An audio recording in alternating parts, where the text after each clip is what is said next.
Morning students.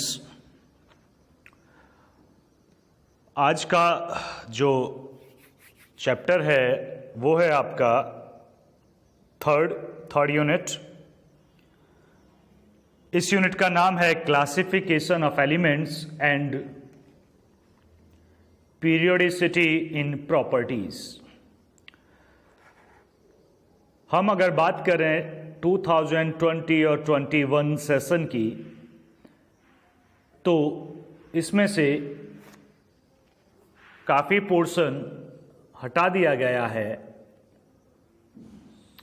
जो आप देख रहे हैं क्लासिफिकेशन ऑफ एलिमेंट, तो स्टार्टिंग हम करते थे इस यूनिट की सिग्निफिकेंस ऑफ क्लासिफिकेशन से, और उसके बाद हम पढ़ते थे हिस्टोरिकल डेवलपमेंट ऑफ एक तरह से periodic table, historical development of the periodic table.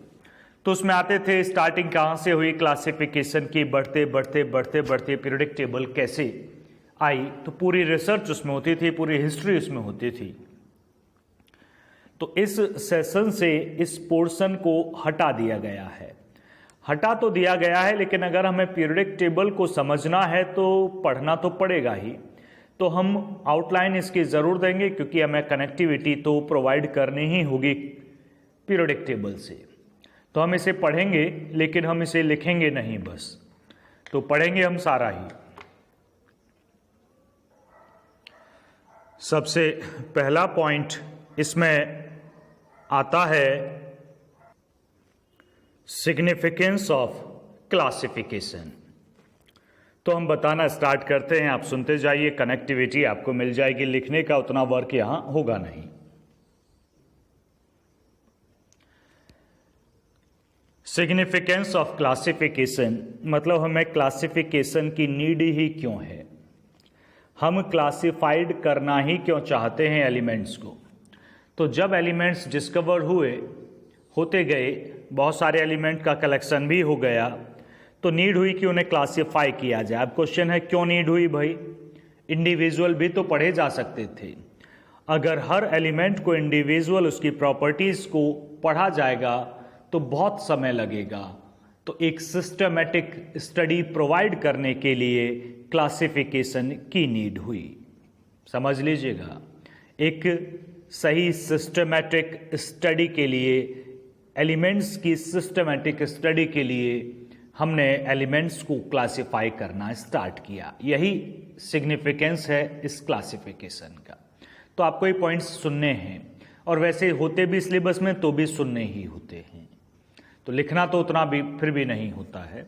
आगे बढ़ते हैं। अगला जो टॉपिक है वो है historical development of periodic table. Historical development में पीरियोडिक टेबल के सबसे पहला अटेम्प्ट दिया डोबर्नियर ने, या ये कहीं से पहले भी अटेम्प्ट थे लोगों ने, और उन्होंने भी कोशिश करी, लेकिन जो कंसीडर किया गया स्टडी के लिए वो है डोबर्नियर ट्रायड। इन्होंने एलिमेंट्स को तीन के ग्रुप में क्लासिफाइड किया, उनके बढ़ते हुए एटॉमिक वेट के हिसाब से, और बताया, जैसे इनका एक ट्रायड हम लिखते हैं, लिथियम, सोडियम, पोटेशियम, यानी कि 3 का ये सेट एक ट्रायड है। इसका एटॉमिक नंबर 7 है, पोटेशियम का एटॉमिक मास 7 है, इसका 39 है, और इन्होंने बताया कि फर्स्ट और थर्ड का जो एटॉमिक वेट है उसका मीन निकालेंगे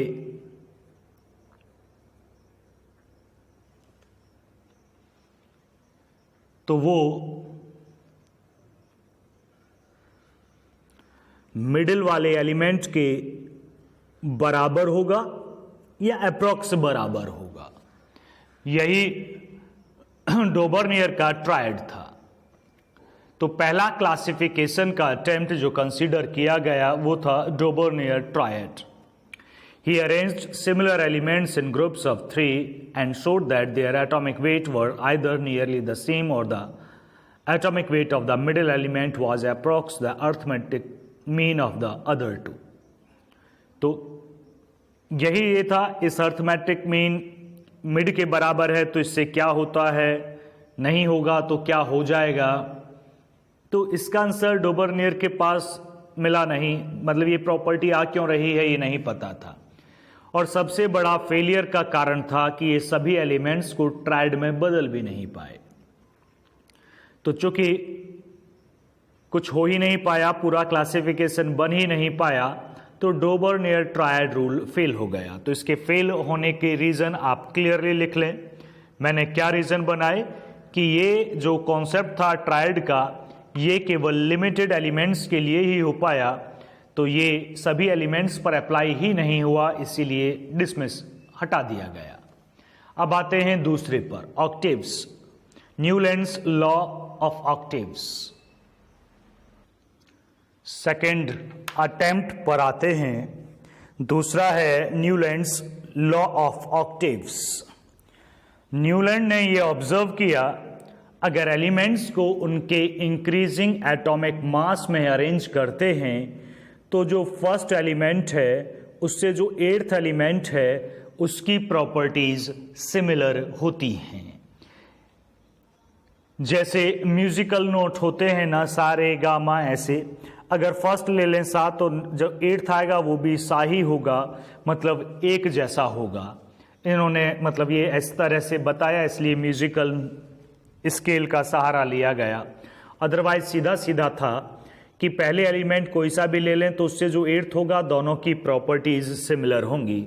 देखिएगा, जैसे हम बनाते हैं, पहला एलिमेंट हम लेते हैं लिथियम, बेरिलियम, बोरोन, हम इंक्रीजिंग एटॉमिक वेट के हिसाब से रख रहे हैं। कार्बन, नाइट्रोजन, ऑक्सीजन, फ्लोरीन, तब तक इनर्ट गैस की डिस्कवरी हुई नहीं थी, तब तक ये अटेम्प्ट आ रहे थे। उसके बाद sodium, magnesium, aluminium, silicon, phosphorus, sulphur, chlorine, potassium and calcium. हमने नहीं रोका यहां कैल्शियम तक, कैल्शियम के आगे ये बढ़ा ही नहीं।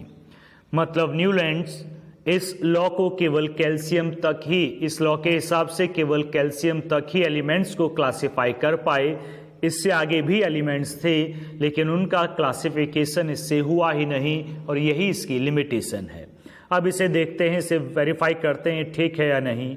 अगर मैं फर्स्ट बोरोन को लेता हूं तो इसके हिसाब से एट्थ एलिमेंट एल्यूमिनियम है, तो दोनों की प्रॉपर्टीज सिमिलर हैं, इसमें कोई डाउट नहीं है।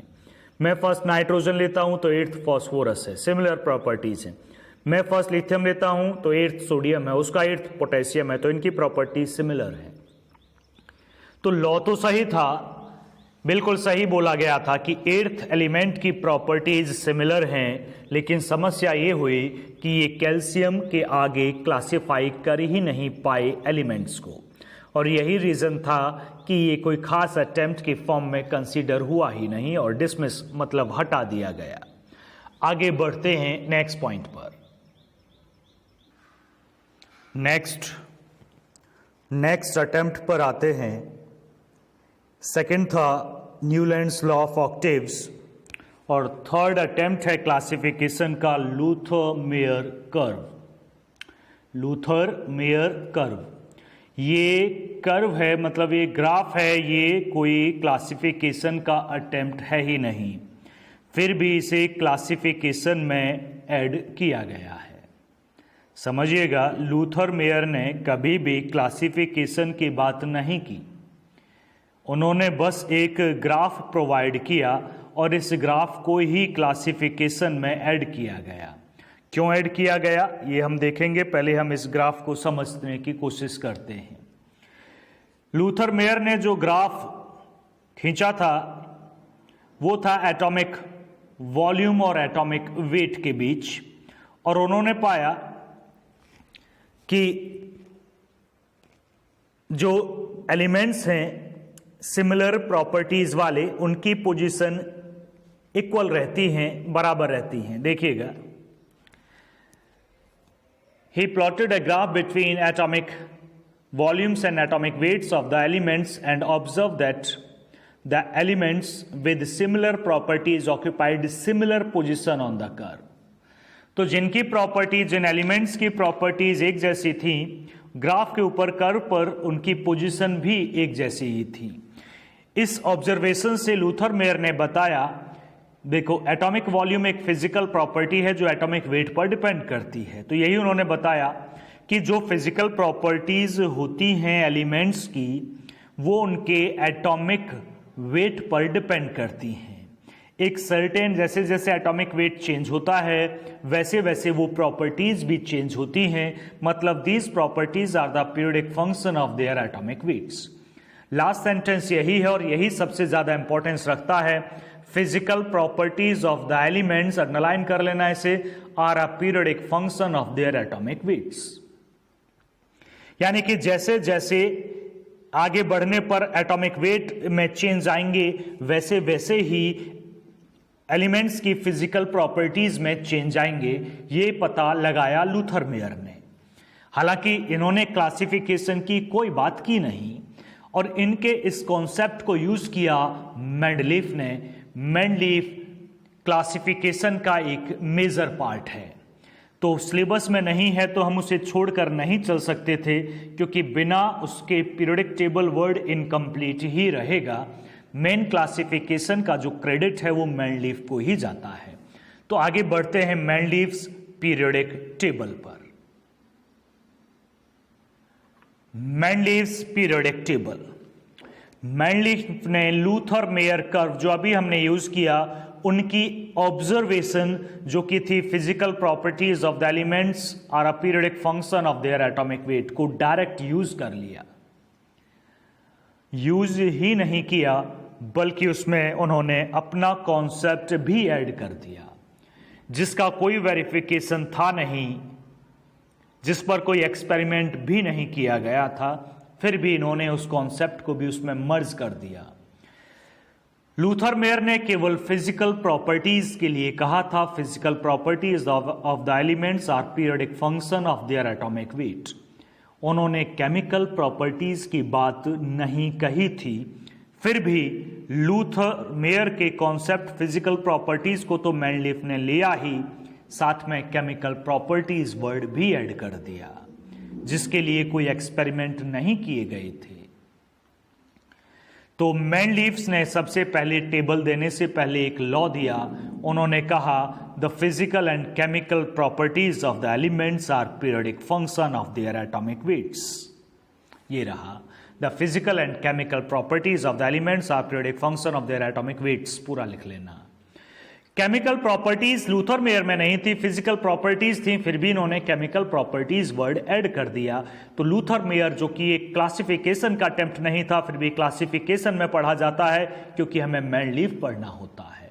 तो थर्ड अटेम्प्ट के फॉर्म में हम लूथर मेयर को पढ़ते हैं, क्योंकि उसी से पता चला कि एटॉमिक वेट यानी कि फिजिकल प्रॉपर्टीज जो होती हैं वो एटॉमिक वेट का पीरियोडिक फंक्शन है। मतलब एक सर्टेन रेगुलर इंटरवल पर वो बदलती हैं जैसे एटॉमिक वेट बदलता है। तो मेंडलीफ ने उसे आगे बढ़ाकर उसमें केमिकल प्रॉपर्टीज को भी जोड़ दिया और मेंडलीफ पीरियोडिक लॉ दे दिया।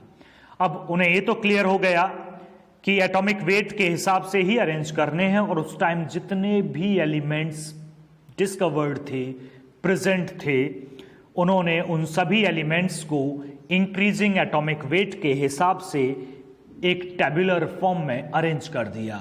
उस टेबुलर फॉर्म को हम बुलाने लगे, या वो बुलाते थे टेबल, पीरियोडिक टेबल। तो ये है Mendeleev's arranged the then known element, जितने भी उस पता थे हमको, जिनकी डिस्कवरी हो चुकी थी एलिमेंट्स की, सबकी नहीं हुई थी। In order of their increasing atomic weights, grouping together elements with similar properties and leave out blank spaces. ये एक बड़ा वर्ड है, blank spaces। जब शुरुआत में ये टेबल दी गई तो इसे ड्रॉबैक माना जा रहा था कि ये तो ड्रॉबैक होगा पीरियोडिक टेबल का, इसे पूरा फिल नहीं कर पाया मेंडलीफ, लेकिन ये ड्रॉबैक नहीं, सबसे बड़ी एडवांटेज साबित हुई बाद में। तो एक पहली बार पीरियोडिक टेबल फॉर्म थी, सारे एलिमेंट्स को पहली बार ही क्लासिफाइड किया गया था, तो क्लासिफिकेशन का आज भी सारा क्रेडिट मेंडलीफ को ही जाता है। मेंडलीफ की पीरियोडिक टेबल क्या कहती है ये देखते हैं। इसमें 9 वर्टिकल कॉलम्स थे, वर्टिकल कॉलम ऐसे 9 हैं, 0, 1st, 2nd, 3rd, 4th, 5th, 6th, 7th, 8th। हालांकि पहले कुछ कम थे, क्योंकि लगभग उसी टाइम पर इनर्ट गैसेस की डिस्कवरी हो रही थी, तो 0 नहीं था इनकी पहले, फिर मॉडिफाई इन्होंने किया और इनर्ट गैसेस को, सभी इनर्ट गैसेस को एक ग्रुप में डाला और उस ग्रुप का नाम 0 दिया, 9th नहीं दिया, 0 नाम दिया, ताकि हो सकता है और एलिमेंट आए तो और ग्रुप्स को आगे बढ़ा सकें 8th के बाद। तो इन्होंने सभी इनर्ट गैसेस को 0 ग्रुप में रखा, बाकी 1st, 2nd, 3rd, 4th, 5th, 6th, 7th और 8th, तो टोटल 9 है, 0 to 8, 9 ग्रुप्स, 9 वर्टिकल कॉलम्स को ग्रुप कहा। इन ग्रुप्स में एक और खास बात थी, अगर 0 को और 8th को छोड़ दें हम, तो बाकी सभी को सब ग्रुप्स A और B में डिवाइड किया गया था, जबकि इसमें 3 सीरीज होती थी। हालांकि इसे ABC बोल सकते हैं ABC में, लेकिन उन्होंने नहीं कहा तो हम नहीं बोलते, हम बोलते हैं 3 सीरीज पार्ट कर, 3 सीरीज से मिलकर बना होता था ग्रुप 8th, और ये सिंगल ही था। तो ये ग्रुप्स थे मेंडलीव्स पीरियोडिक टेबल के वर्टिकल कॉलम। अब बची हॉरिजॉन्टल रोज। हॉरिजॉन्टल रोज को सबसे पहले इन्होंने सीरीज कहा, और आज हम उन्हीं सीरीज को पीरियड्स कहते हैं।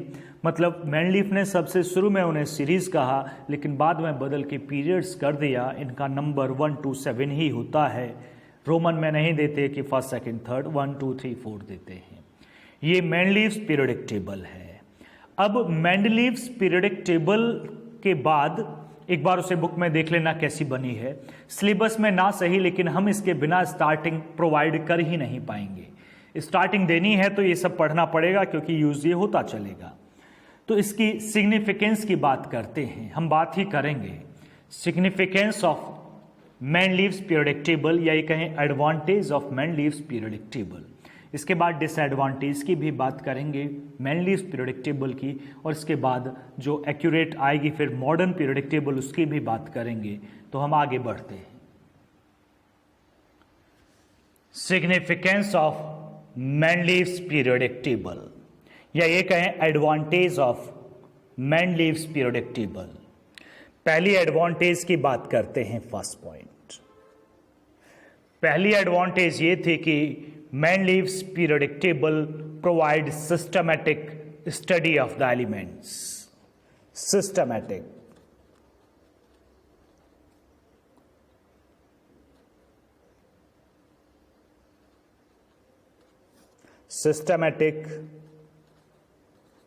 study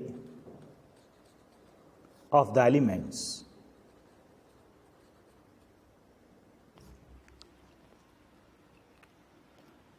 तो पहली बार किसी क्लासिफिकेशन ने सभी एलिमेंट्स को क्लासिफाई किया, और क्लासिफाई होना ही एक सिस्टमैटिक स्टडी को प्रोवाइड करता है। कैसे करता है?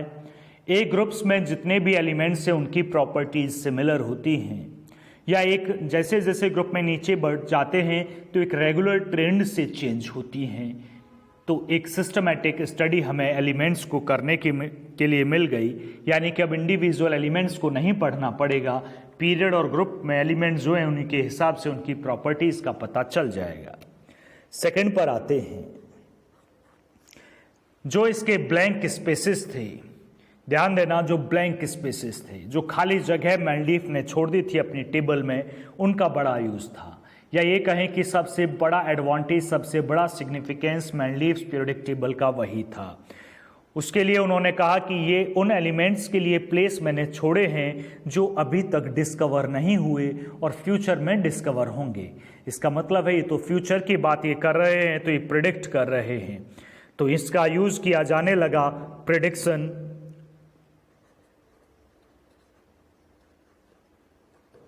ऑफ न्यू एलिमेंट्स और अनडिस्कवर्ड एलिमेंट्स। तो वो जो गैप थे उनकी पीरियड या ग्रुप के हिसाब से जैसी भी प्रॉपर्टीज आ रही थी, उन प्रॉपर्टीज हमें पहले से पता थी, एलिमेंट हमें नहीं पता था। धीरे धीरे उन प्रॉपर्टीज की हेल्प से हमने एलिमेंट्स को सर्च कर लिया।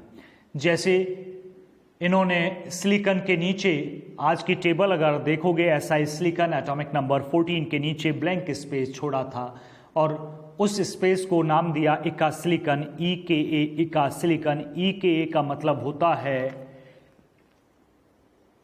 इका सिलिकॉन बोला,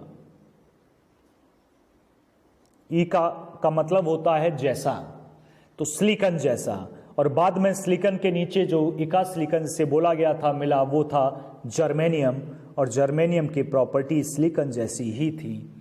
दूसरा छोड़ा इका एल्यूमिनियम, एल्यूमिनियम के नीचे बाद में मिला गैलियम। तो इस पीरियोडिक टेबल का यूज डिस्कवरी में भी हुआ और यही इसकी सबसे बड़ी एडवांटेज थी। थर्ड, एक और एडवांटेज है कि correction of doubtful, third point है ये इसका,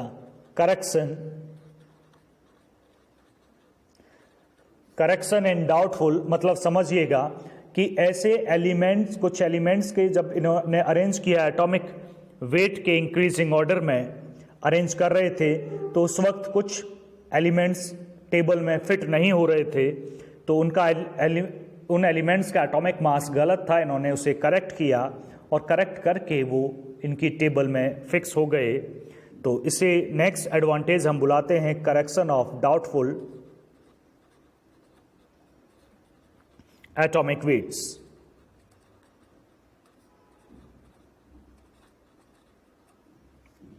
तो तीसरा सिग्निफिकेंस यही था। चूंकि सिग्निफिकेंस हमने पढ़ लिए हैं तो कुछ डिमेरिट्स भी होती हैं। Demerits of Mendeleev's periodic table, ये भी, या डिफेक्ट्स आप बोल सकते हो या डिसएडवांटेजेस आप बुला सकते हो, तो ये भी पढ़नी होती हैं यहां पर। नेक्स्ट है defects in Mendeleev's periodic table. Significance पढ़े तो डिफेक्ट्स भी पढ़ने होंगे। डिफेक्ट्स में सबसे पहले है, पहला डिफेक्ट जो आज तक है वो है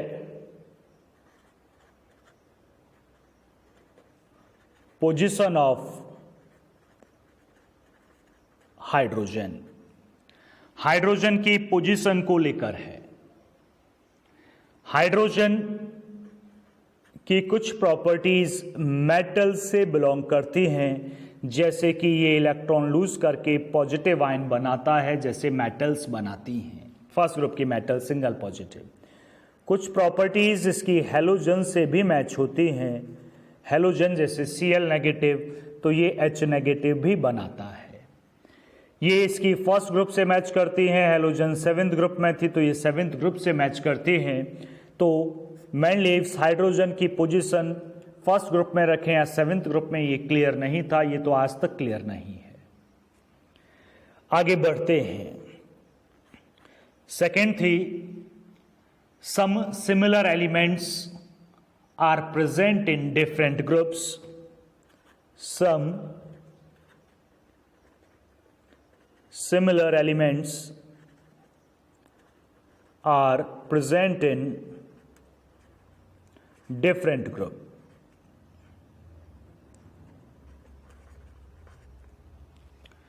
And some different elements, या ये कहें dissimilar elements,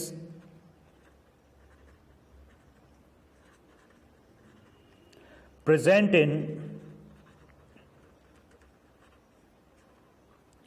same group.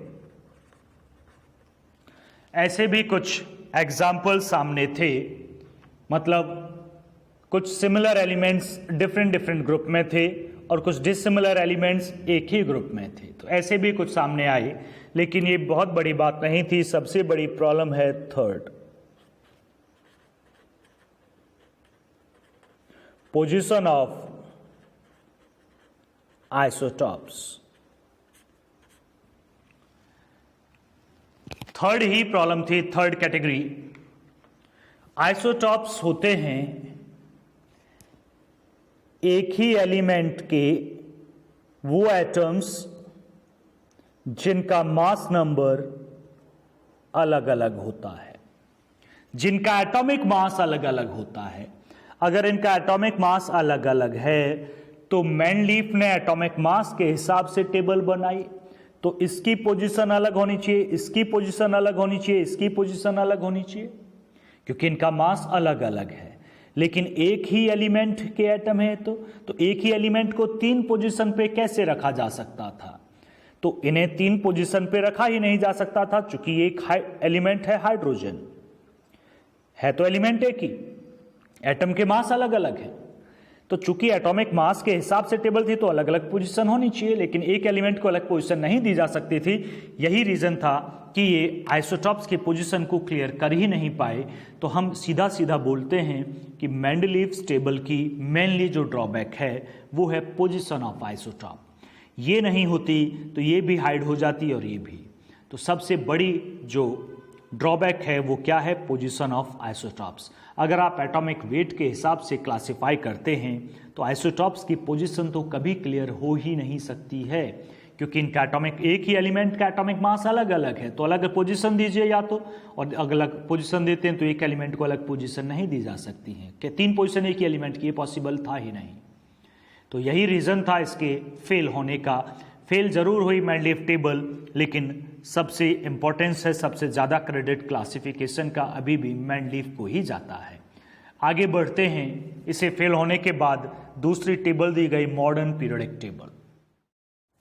Mendeleev table के ड्रॉबैक्स के बाद सबसे बड़ा ड्रॉबैक पोजीशन ऑफ आइसोटॉप्स। उस ड्रॉबैक को खत्म करने के लिए मॉडर्न पीरियोडिक टेबल दी गई, जो कि हेनरी मॉजले ने दी। उन्होंने पहले एक्सपेरिमेंट किए, डायरेक्ट नहीं आई। उन्होंने चेक किया कि जो केमिकल प्रॉपर्टीज़ होती हैं या फिजिकल प्रॉपर्टीज़ जो होती हैं वो एक्चुअल में डिपेंड किस पर करती हैं, एटॉमिक वेट या एटॉमिक नंबर पर। तो उनके एक्सपेरिमेंट का रिजल्ट आया कि वो एटॉमिक नंबर की पीरियोडिक फंक्शन होती हैं। तो उन्होंने सबसे पहले मॉडर्न पीरियोडिक लॉ दिया, मतलब जिस पीरियोडिक लॉ दिया जिसे मॉडर्न पीरियोडिक लॉ बोला गया। मेनलीव पीरियोडिक लॉ और मॉडर्न पीरियोडिक लॉ में बस एक ही वर्ड का डिफरेंस है, और वो वर्ड है एटॉमिक वेट की जगह एटॉमिक नंबर। इन्होंने कहा physical and chemical properties of the elements are a periodic function of their atomic numbers. Atomic numbers यानी कि फिजिकल और केमिकल प्रॉपर्टीज जो होती हैं वो एटॉमिक नंबर का पीरियोडिक फंक्शन है। मतलब जैसे जैसे एटॉमिक नंबर में चेंज आता है वैसे वैसे इन प्रॉपर्टीज में चेंज आता है। यानी कि एक तरह से आप कह सकते हैं कि एटॉमिक नंबर पर ये प्रॉपर्टीज डिपेंड करती हैं, एटॉमिक मास पर नहीं करती हैं। और मॉजले ने उस वक्त जितने भी एलिमेंट्स डिस्कवर्ड थे उन सभी को अरेंज कर दिया एक टेबुलर फॉर्म में, बिल्कुल मेंडलीव की तरह। He arranged all the non elements in order of their increasing atomic number, लेकिन इस बार मास एटॉमिक वेट के हिसाब से नहीं था, एटॉमिक नंबर के हिसाब से अरेंज किया गया था।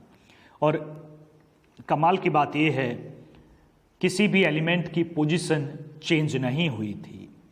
जो मेंडलीव टेबल में जो पोजीशन थी वही मॉडर्न पीरियोडिक टेबल में भी वही पोजीशन थी, बस देखने का तरीका बदला था। पहले हम एटॉमिक वेट के इंक्रीजिंग ऑर्डर में देख रहे थे और अब हम एटॉमिक नंबर के इंक्रीजिंग ऑर्डर में देख रहे थे। प्लेसेस, पोजीशंस सब वही थी, एक भी एलिमेंट्स इधर से उधर नहीं हुआ। Modern periodic table consist of 18 vertical columns called groups. 18 vertical columns. अब 18 कैसे थे? उसमें तो जी 80 थे, 9 वर्टिकल कॉलम थे मेनलीव में, इसमें 18 कैसे आ गए समझना। मैं ओवरऑल बताता हूं आपको। 1 2 3 4 5 6 7 8 9 10 11 12 13 14 15 16 17 एंड 18। ये ग्रुप्स हैं 1 to 18 मॉडर्न के हिसाब से। अब इन्हीं को क्लासिफाई करते हैं मेंडलीव के ग्रुप्स में।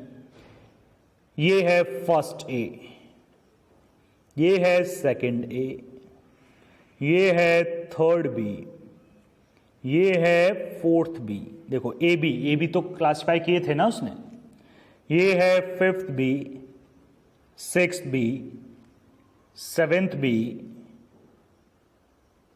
याद करो 8th ग्रुप की 3 सीरीज हुआ करती थी, 8, 9, 10 ये वो सीरीज हैं। फर्स्ट बी, ये फर्स्ट ए था तो फर्स्ट बी नहीं आया, ये फर्स्ट बी, ये सेकंड बी, ये थर्ड ए। अब ए आ रहा है, fourth A, fifth A, six A, seventh A और 18 ग्रुप, 0 ग्रुप। तो ये है नीचे मैनलीफ के टेबल के ग्रुप्स हैं, ऊपर मॉडर्न के ग्रुप्स हैं 1 to 18। तो बिल्कुल वही है। 18 कैसे हुए भाई? वो तो कितने थे? 9 को याद करो, फर्स्ट टू 7 को ए बी में डिवाइड किया जाता था, तो 14 तो यही हो गए। 7 को डबल करोगे, 8th में 3 सीरीज थी, 14 और 3 17 और एक 0 18, तो 18 ही तो है, वही है। 7 horizontal rows are called periods. Periods में कोई चेंज है नहीं, 1 to 7 रोज जो थी। तो ये है मॉडर्न पीरियोडिक टेबल। अब मॉडर्न पीरियोडिक टेबल को भी कंसीडर किया गया, सही थी, लेकिन फिर अगली एक और टेबल दी गई जिसे बुलाते हैं long form of the periodic table, जो आपकी बुक्स में बनी होती है। हाँ, एक और चीज़, आपकी बुक में, एनसीईआरटी बुक में टेबल गिवन है तो उसमें ए बी की पोजीशन करेक्ट कर लेना। पहले 2 ग्रुप फर्स्ट ए सेकंड ए हैं, आगे थर्ड बी है, फिर 13 ग्रुप फिर से ए है, वहाँ आई थिंक ये बी दिया है, इसे करेक्ट कर लीजिएगा। ठीक, मैं एक टेबल की फोटो इसमें डाल दूंगा तो उसके हिसाब से करेक्शन कर लीजिएगा ग्रुप्स के नेमिंग के में, ग्रुप्स के नाम में। हाँ, मॉडर्न पीरियोडिक टेबल को देखा जाता था इंक्रीजिंग एटॉमिक नंबर के हिसाब से। फिर एक टेबुलर फॉर्म और दी गई जिसे हम बुलाते हैं long form of the periodic table. इसे देखा जाता है इलेक्ट्रॉनिक कॉन्फ़िगरेशन के रिगार्डिंग में, यानी कि देखने का नज़रिया पहले एटॉमिक वेट था मैनलीफ में, मॉडर्न में एटॉमिक नंबर हुआ और लॉन्ग फॉर्म में हुआ इलेक्ट्रॉनिक कॉन्फ़िगरेशन। क्योंकि प्रॉपर्टीज़ तो इलेक्ट्रॉनिक कॉन्फ़िगरेशन पर डिपेंड करती हैं, तो अरेंजमेंट भी उसके हिसाब से होना चाहिए, सही बात थी। तो आज की जो टेबल है वो है तो मॉडर्न ही, लेकिन उसमें एक कॉन्फ़िगरेशन हम डाल देते हैं तो उसे बुलाते हैं long form of the periodic table. देखिएगा next, long form of the periodic table और बोर्ड्स टेबल और प्रेजेंट टेबल जो आज यूज करते हैं। The table which is used these days based upon electronic configuration of the element is called long form of the periodic table और Bohr's table, क्योंकि scientist के नाम पर इसी का नाम पड़ा, बोर्ड्स ने गिवन की बोर्ड्स टेबल। रीजन था, जैसे मैनलीफ पीरियोडिक लॉ आया कि एटॉमिक वेट पर प्रॉपर्टीज डिपेंड करती हैं, वो फेल हो गया। एटॉमिक नंबर आया, एटॉमिक नंबर पर डिपेंड करती हैं, ठीक बात है, एटॉमिक नंबर पर ही डिपेंड करती हैं, लेकिन एटॉमिक नंबर पर डायरेक्ट डिपेंड नहीं करती। एटॉमिक नंबर से इलेक्ट्रॉनिक कॉन्फ़िगरेशन का पता चलता है और इलेक्ट्रॉनिक कॉन्फ़िगरेशन पर प्रॉपर्टीज डिपेंड करती हैं। तो ओवरऑल होना चाहिए इलेक्ट्रॉनिक कॉन्फ़िगरेशन, जो कि long form of the periodic table में था। अब आप टेबल देखोगे तो उसमें हर एलिमेंट में नीचे कॉन्फ़िगरेशन दिया होगा आउटर शेल का, सबका नहीं। S2 P6 इस तरह लिखा होगा, P2 P3 लिखा जरूर होगा। अपनी टेबल देख लीजिएगा, या मैं पिक्चर लगा रहा हूं आगे, उस टेबल को देख लीजिएगा।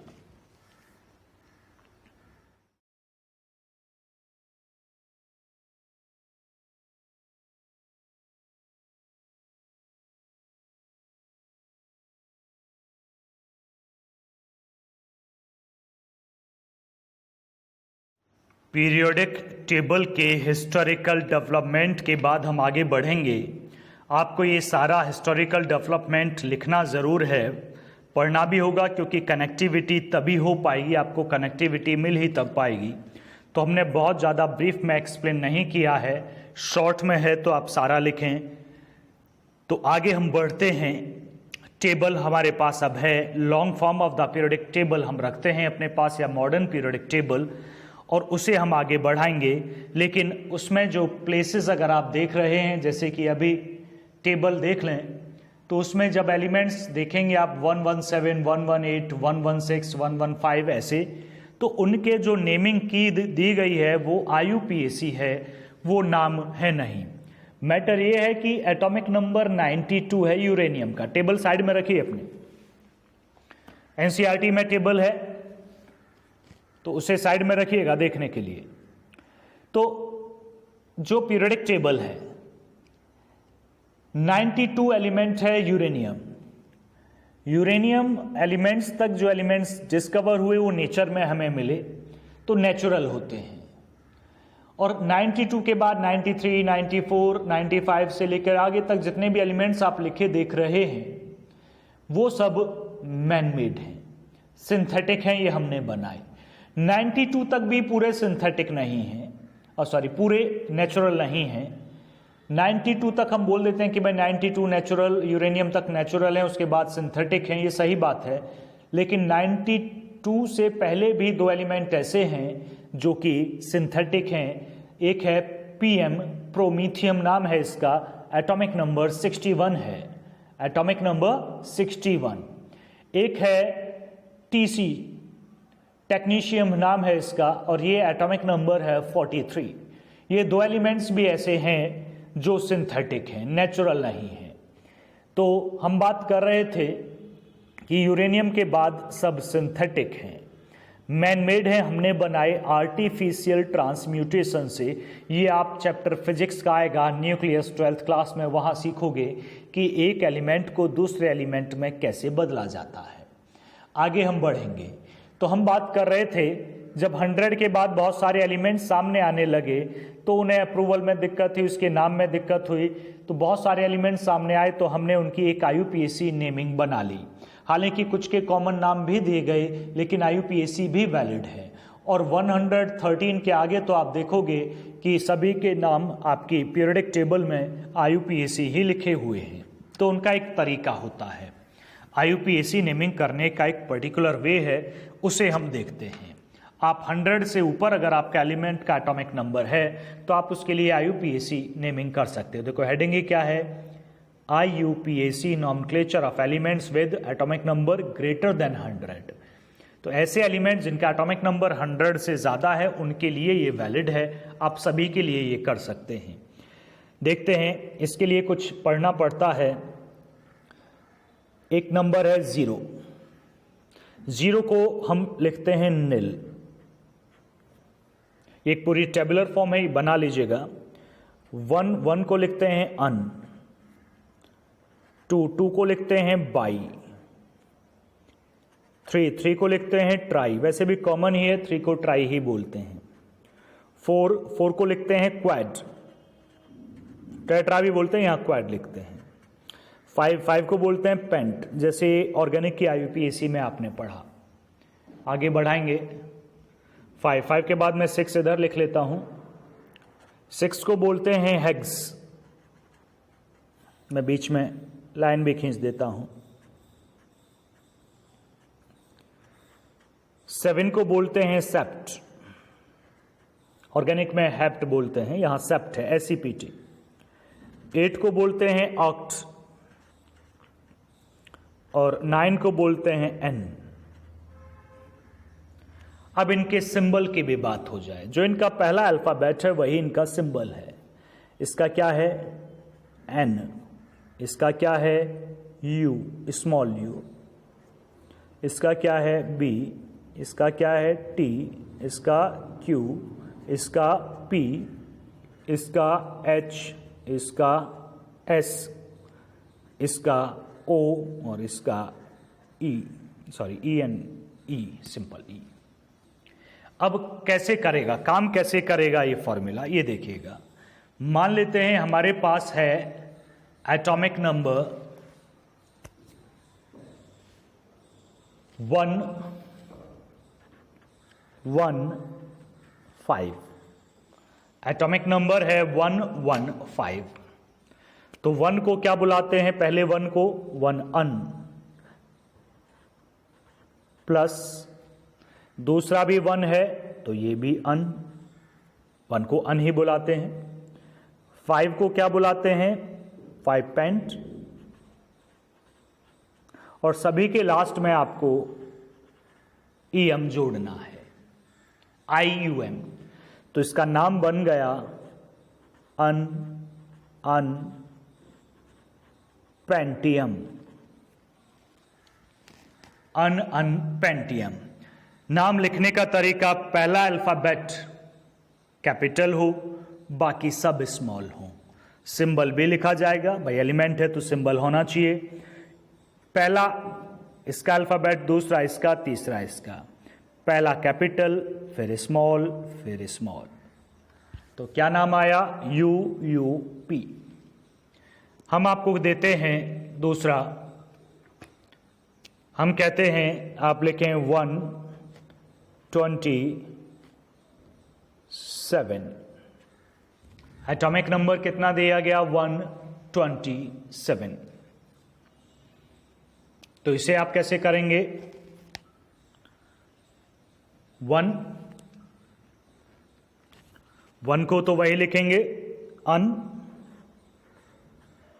2 को लिखते हैं बाई, टेबल बना ली होगी आपने। 7 को लिखते हैं सेप्ट, और साथ में आएगा EM। सिंपल नाम क्या बना? अन बाई सेप्टियम। सिंबल क्या बना? UBS।